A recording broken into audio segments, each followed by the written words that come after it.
பதில் சொல்லவே முடிய ஒரு சிச்சுவேஷன் கூட எனக்கு இல்லையா ஆண்டவரே என்கிற ஏக்கத்தோடு யாராவது கேட்குறீங்கன்னா, பிரியமானவர்களே, அந்த காற்று வந்தாலே போதும், எல்லா செலமும் அமர்ந்து ஆமென் அந்த பேழை தங்கினது போல நீங்கள் பதில் சொல்லும்படியான நாட்கள் வரப்போகிறது.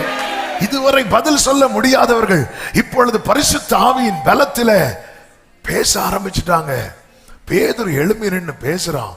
ஆயிரக்கணக்கான ஜனங்கள் அமைதியா கேட்கிறாங்க. ஆமென். ஒரு ஸ்திரீ கிட்ட ஒரு ஸ்திரீ கேட்கல பேதுரு சொன்னத சில நாட்களுக்கு முன்பு. ஆனா இப்ப பேசுறாரு. ஆமென் ஆமென். எத்தனை பேர் விசுவாசிக்கிறீங்க? அவர் வந்தா நிறைய பேருக்கு நான் பதில் சொல்ல போறேன். ஓ ஜீசஸ். அநேகருக்கு நம்புறவங்க மட்டும் இந்த வார்த்தையை கர்த்தர் எனக்கான தீர்க்க தரிசனமாய் கர்த்தர் பேசுகிறார் சொல்றவங்க அநேகருக்கு இன்னைக்கு எனக்கு பதில் இல்லை.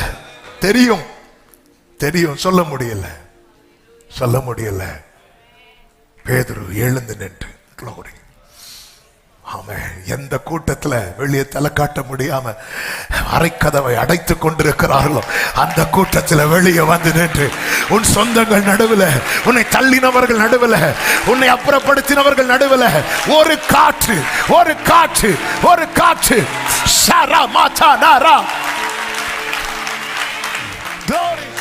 ஆமென்.